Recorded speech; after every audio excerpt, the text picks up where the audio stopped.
दहन लंका का करना है, उठो श्री राम के बेटों, दबा दो ईवीएम तो 400 भी पार हो जाए।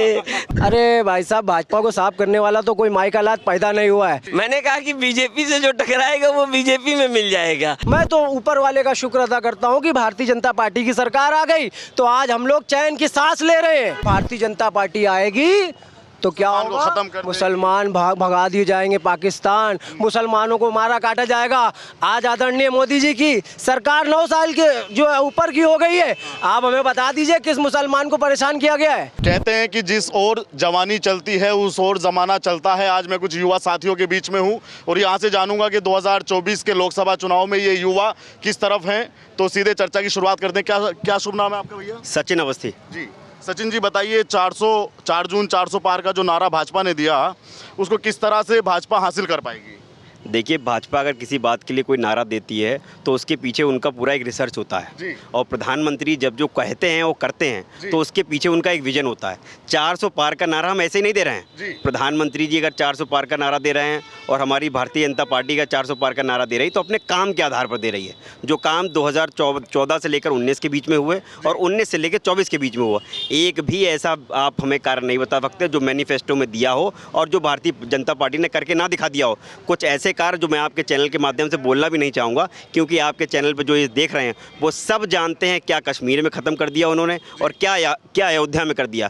तो इस बार चुनाव केवल भारतीय जनता पार्टी या नरेंद्र मोदी जी नहीं लड़ रहे हैं, इस बार चुनाव पूरा भारत लड़ रहा है, वहाँ का आम जन लड़ रहा है। आप लोगों ने कहा कि जिस ओर जवानी चलती है उस ओर जमाना चलता है, ऐसा अब था तो जवानी तो हमेशा से 2014 से अभी तक चल ही रहा है प्रधानमंत्री जी के ऊपर, लेकिन इस बार हर वर्ग, हर जात, हर कोई व्यक्ति सिर्फ एक व्यक्ति के पीछे चल रहा है, वो हमारे प्रधानमंत्री आदरणीय नरेंद्र मोदी जी के पीछे है। और उसी के बात पर हम लोग नारा दे रहे हैं। प्रधानमंत्री जी ने 400 पार का नारा दिया है, लेकिन जिस तरह का उत्साह युवाओं के बीच में है और हर धर्म, हर जाति और हर एज ग्रुप के बीच में, वो ये दर्शा रहा है कि सिर्फ 400 पार का नहीं नारा दे रहे हैं हम लोग कह रहे हैं कि इस बार कितनी सीटें भारतीय जनता पार्टी जीतेगी उसके बारे में विपक्षी तो कल्पना भी नहीं कर पाएंगे। विपक्ष तो कल्पना कर रहा है कि 40 सीट भाजपा की आएंगी और सारी सीट इंडिया गठबंधन की आएगी। आप तो पत्रकार हैं जी, तो आपको ये प्रश्न लगता है कि उचित है? आप बताओ। नहीं, विपक्ष के कहने पे आप क्या बोलेंगे? नहीं, विपक्ष के कहने पे किसी को आप सीरियस लो तो उसके बारे में कोई कमेंट करो ना। भारतीय जनता पार्टी उनके बारे में कोई चर्चा ही नहीं करना चाहती है। उनके लिए होता है 1 और 1 11।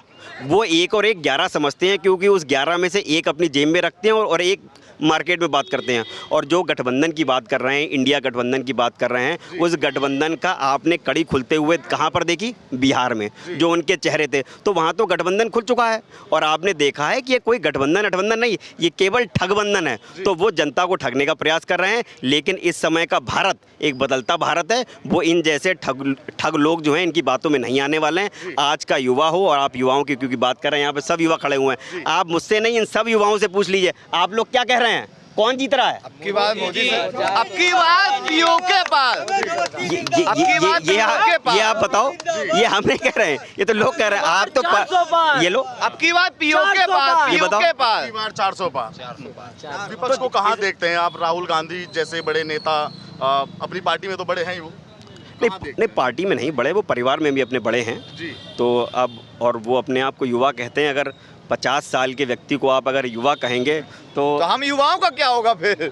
आप बताओ। देखो, वो भारत भ्रमण कर रहे हैं, वो स्वयं उन्होंने कहा है मैं भारत को समझने का प्रयास अब समझाऊं भारत को। हाँ, ये बयान भी आया। नहीं, अब वो 50-55 की उम्र में आके भारत को समझे, वो भारत को नहीं समझ रहे हैं। उनका एक बंगला था जहाँ पर वो रहते थे, पर वो भारत की जनता ने उनको वहाँ से चुनाव हरा दिया। तो बंगले में उनके बड़ा एक पार्क भी है जहाँ वो जॉगिंग करते थे, तो जॉगिंग की उनको जगह नहीं मिल रही थी, इसलिए थोड़ा फ्रीक रहते हैं अपनी जॉगिंग को लेके। तो वो एक्चुअली जॉगिंग पे निकले हुए हैं भारत में। और जिनका परिवार, जो अपने आप को कहते हैं मेरे परिवार ने भारत के लिए इतना करा है, जब इतने साल में उनका परिवार उनको नहीं समझा पाया कि भारत क्या है, तो वो स्वयं क्या समझेंगे? अब वो उम्र उनकी निकल चुकी है भारत को समझने की। अब वो जहाँ से आए थे उनको, उनकी माताश्री को और उनके परिवार को वहाँ चले जाना चाहिए। इस देश की जनता ने उनको समझ लिया है, उनका आने वाले टाइम में कोई भविष्य नहीं है। आज वो 50 साल के हैं, कल को आगे 75 साल के हो जाएंगे और तब भी वो भारत को समझने की बात करें और तब भी वो भारत को नहीं समझ पाएंगे। इस बात को आप नोट कर लीजिए अपने चैनल के माध्यम से। योगी आदित्यनाथ की क्या मानते हैं कि कड़ी परीक्षा है 80 लोकसभा सीटों पर?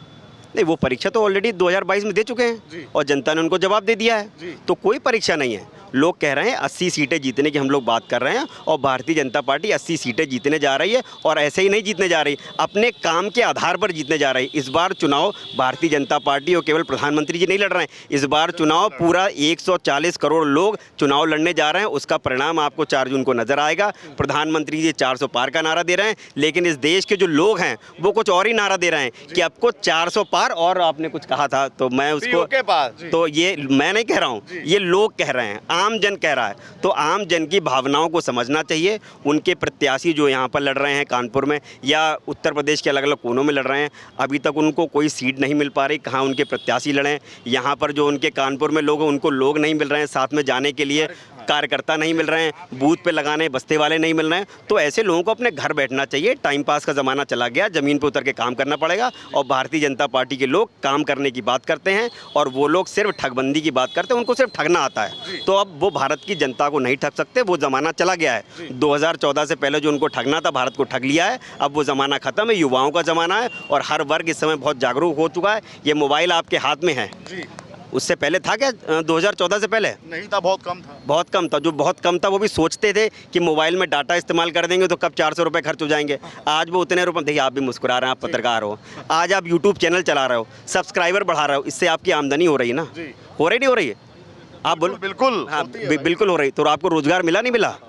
मिला ना? करने वाले के लिए बहुत कुछ है। हाँ, करने वाले के लिए बहुत कुछ। अब पत्रकार साथी ने ही कह दिया है करने वाले के लिए बहुत कुछ है, तो विपक्षी के लिए कुछ कहने के लिए कुछ बचा नहीं है। उन्हें अपनी, मैं कुछ अभी कहूँगा नहीं, 4 जून के बाद नतीजे जब आएंगे तो आपको दिखेगा। उनके प्रत्याशी से हम ये कहना चाहेंगे, घर बैठे, बहुत गर्मी का समय है, बाहर ना निकलें, वो रंग काला हो जाएगा। घर में बैठ के अपना कार्य करें। जो भी कार्य करते हैं, भारतीय जनता पार्टी के लोग यहाँ पर चुनाव लड़ रहे हैं और आम जन यहाँ पर चुनाव लड़ रहा है। उन्होंने मूड बना लिया है कि उनके लिए सिर्फ उनका एक ही नेता है। नेता क्या, उनके परिवार के मुखिया हैं। लोगों ने बता दिया है कि पूरा भारत आदरणीय नरेंद्र मोदी जी का परिवार है।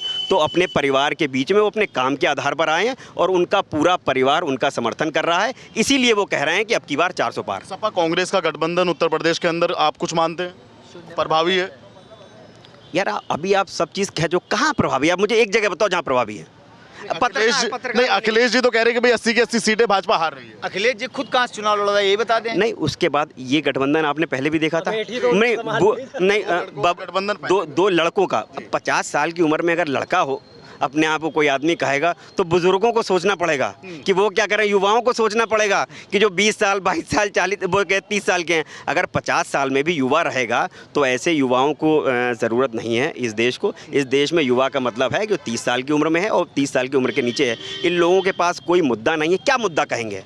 80 की 80 सीटें, एक जुमला आपने सुना, जुमला, तो वो केवल जुमलेबाज है, उनके पास कुछ बोलने को है नहीं। तो इसलिए कह रहे हैं 80 सीटें। आप 4 जून का इंतजार करिए। 80 की 80 सीटें, वो ठीक कह रहे हैं। थोड़ा बोलने में उनकी दिक्कत हो गई है कि इंडिया गठबंधन जीते। एक्चुअल वो भाजपा बोलना चाह रहे थे, मुंह से निकला नहीं उनके, पर वो 4 जून के बाद उनके मुंह से निकलेगा। जब जनता चुनाव लड़ रही है तो कहाँ से मुद्दा रह गया? वो अपनी बुआ के साथ चुनाव लड़के देख चुके हैं, वो अपने 2 युवाओं के नाम पर चुनाव लड़के देख चुके हैं। क्या स्थिति हुई वो आप सब देख चुके हैं। तो अब उससे ज़्यादा बदतर स्थिति उनकी होने वाली है। उनके लोगों के लिए बस्ता लगाने का बूथ पे लोग नहीं है, क्योंकि वो कह रहे हैं कि उनके लिए उनके परिवार के मुखिया हैं, वो अपने परिवार के मुखिया को वोट देना चाह रहे हैं। उनके लिए क्या उनके परिवार के अलावा वो किसी और को कह सकते हैं कि अपनी पार्टी का राष्ट्रीय अध्यक्ष बनाएंगे? बिल्कुल, आज तक नहीं बनाया। जब कोई प्रश्न पूछता है तो प्रश्न पूछने वाले उनसे लोग पूछते हैं कि क्या आप दिल्ली जा रहे हैं और आप डिम्पल जी को मुख्यमंत्री बनाएंगे? क्या डिम्पल जी और अखिलेश यादव जी के अलावा भी उनकी पार्टी में कोई है जिसको वो राष्ट्रीय अध्यक्ष बना दें, जिसको वो मुख्यमंत्री का कैंडिडेट डिक्लेयर करें? जिस दिन वो अपनी पार्टी का राष्ट्रीय अध्यक्ष किसी और को बना दें परिवार के अलावा, जिस दिन वो मुख्यमंत्री का चेहरा कोई और बना दें अपने परिवार के अलावा, उस दिन वो जीतने की बात करें। अब इस देश में इस तरह की राजनीति जो करते हैं वो ज़माना चला गया है। अब उनको उनसे ऊपर उठना पड़ेगा। वो आज अपने आप को स्वयं, आज तक जो व्यक्ति अपने आप को उत्तर प्रदेश का मुख्यमंत्री समझता हो तो 7 साल होने जा रहे हैं, 7 साल बीतने। अब उसके आगे एक ज़ीरो लगाने की ज़रूरत है, क्योंकि उससे पहले किसी भी व्यक्ति की कोई वैकेंसी उत्तर प्रदेश में तो नहीं है। एक सवाल मैं आपसे ये पूछूंगा कि मायावती हो, चाहे बसपा हो, सपा हो, कांग्रेस हो, अभी पश्चिम में चुनाव है तो वहाँ मुस्लिम बाहुल्य कई सारी सीटें हैं, वहाँ सब मुस्लिम वोट के लिए उनमें होड़ मची है। भाजपा किस तरह मुस्लिम वोट पाएगी? भाजपा किस तरह पर? अपने काम के आधार पर। जो उन्होंने काम किया है, हम सबका साथ, सबका विकास और सबका विश्वास जीतने की बात कर रहे हैं। तो भारतीय जनता पार्टी ने हर व्यक्ति का विश्वास जीता है। वो हिंदू मुसलमान ये जात पात में देश को बांटने का प्रयास कर रहे हैं, पहले भी करते रहे हैं। उसका उन्हें मुंहतोड़ जवाब जो है 4 जून को मिल जाएगा। उसके बाद वो गठबंधन अपने बारे में दोबारा विचार करेंगे और 4 जून के बाद उनको जगह नहीं मिलेगी, कैमरा नहीं मिलेगा मुंह दिखाने के लिए, उनको घर में बैठना पड़ेगा। फिर उसके बाद रिलैक्स करने के लिए कहाँ कहाँ जाते हैं वो आप जानते हो, मैं बोलना भी नहीं चाहता। तो कोई इस विदेश की कंट्री में जाएगा, कोई उस विदेश में जाएगा। तो वो अपना एक्चुअली ढूंढ रहे हैं। रिजर्वेशन ऑलरेडी करा चुके हैं, फ्लाइट में टिकट करा चुके हैं। प्रधानमंत्री जी ने फ्लाइट यात्रा इतनी सस्ती कर दी है, तो उनके आम कार्यकर्ता भी अब जाएँ विदेश घूमे जाके 4 जून के बाद। यहाँ किसी की कोई वैकेंसी नहीं है, क्योंकि सब ने एक मन बना लिया है कि प्रधानमंत्री जी को तीसरी बार प्रधानमंत्री बनाने जा रहे हैं। क्योंकि ये देश सिर्फ विकास के नाम पर चलेगा, ये देश सिर्फ काम के आधार पर चलेगा, ये देश परिवारवाद के साथ नहीं चलेगा। इस देश को ठगने का ज़माना चला गया, अब नहीं ठग सकते आप इस देश को। ये कह रहे हैं कि ये ज़माना अब विकास के साथ में चलेगा, ये देश। बिल्कुल सही बात है भाई। नाम है आपका? मेरा नाम मुजफ्फर खान है, मैं मुस्लिम हूँ। बिल्कुल सही कह रहे हैं वो। ये देश कैसे चलेगा भाई? देखिए, इस समय मैं आपको बता दूं, पूरे देश को मोदी जी की गारंटी पे पूरा भरोसा 100%। मैं आपको बता दूं, पूरे देश को। क्यों? क्योंकि भारतीय जनता पार्टी ने कभी भी ऐसी राजनीति नहीं करी है जो एक समाज की हो या एक जाति की हो या किसी चीज़ की भी हो। उसने एक नारा दिया था, हम सब मुसलमानों को सबसे ज़्यादा पसंद आया था। अब सबका साथ, सबका विकास और सबके विश्वास के साथ।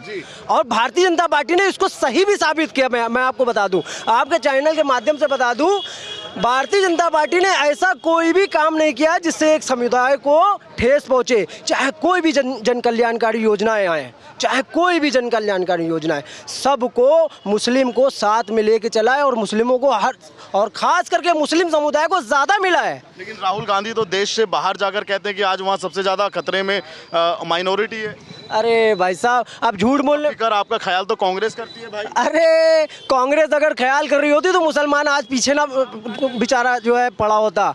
आज जो मुसलमान खसारे में है, जो पीछे है, जो वंचित है, जो पढ़ा लिखा शिक्षित नहीं है, वो सिर्फ कांग्रेस की देन है, सिर्फ कांग्रेस की देन। क्योंकि ये लोगों ने हमेशा मुसलमानों को वोट बैंक बना के यूज़ किया है, एक तेज पत्ते की तरह यूज़ किया है कि बिरयानी में तेज पत्ता जैसे डालते हैं और पूरी बिरयानी बना के सबसे पहले उसको फेंकते हैं, वैसा ही इन लोगों ने हम जैसे मुसलमानों को, पूरे देश के मुसलमानों को सिर्फ यूज़ किया है और लड़ाया धमकाया है। भारतीय जनता पार्टी आएगी तो क्या होगा? मुसलमान भगा दिए जाएंगे पाकिस्तान, मुसलमानों को मारा काटा जाएगा।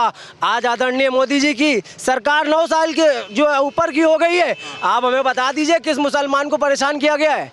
अबे उल्टा मुसलमानों को हम कह रहे हैं जो है फ़ायदा पहुंचाया गया है। आज समाज में हमारे जो गुंडे, जो माफिया ये थे, कहाँ गए? अगर भारतीय जनता पार्टी ना आती तो आज भी वही राज चल रहा होता, गुंडा राज, जो अखिलेश सरकार में था, जो कांग्रेस सरकार में था। ये सब माफियाओं को संरक्षण देते थे। ये जितनी भी सरकारें हैं, मैं तो ऊपर वाले का शुक्र अदा करता हूँ कि भारतीय जनता पार्टी की सरकार आ गई तो आज हम लोग चैन की सांस ले रहे हैं, कभी दूसरों को बना भी न सके। भाई एक बात बताइए, मैं आपको बता दूं कि यही माफिया, यही हम जैसे बेचारे कितने मुसलमान थे जो बेचारे जानते भी नहीं थे ये क्या होती है राजनीति, क्या नहीं होती है। यही लोगों ने इनको गुंडा बनाया है, इनके हाथ में तमंचा पकड़ाया है। इनको गुंडा बनाने वाले यही लोग थे, यही पार्टी वाले लोग। बिल्कुल, ये अतीक चकिया हो गए, ये मुख्तार जैसे अंसारी, इन जैसे माफिया लोग, यही बेचारे भोले भाले मुसलमानों को यही खराब करीने, यही हमारे समाज में। ये 400 पार का जो नारा है, कांग्रेस कह रही है भाई ये तो बिल्कुल जुमला है एकदम, ये 400 पार कुछ नहीं है। मैं तो मानता हूँ कांग्रेस के राहुल गांधी हैं, वो भी जुमला ही है। हाँ भाई साहब, वो भी जुमला ही है। उनके घर से 3 प्रधानमंत्री रह चुके यार, तुम ऐसे कैसे कह सकते हो? भाई साहब, वो जो बयान देते हैं आपने देखा होगा, उनके बयान जो होते हैं वो सब जुमले वाले रहते हैं। बाद में लोग हंसते हैं उनके बयान पे, उनको खुद नहीं पता रहता है इनका बयान क्या है। ठीक है, वो सरकार बन रही है कांग्रेस की, वो कह रहे हैं भाजपा ऐसे साफ हो रही है जैसे गधे के सर से सिंह। अरे भाई साहब, भाजपा को साफ करने वाला तो कोई माई का लाल पैदा नहीं हुआ है। क्या बात कर? बिल्कुल, वो माई का लाल पैदा नहीं हुआ भाजपा को मिटाने के लिए, क्योंकि भाजपा का साथ अब मुस्लिम समुदाय पूरी तरह से देगा।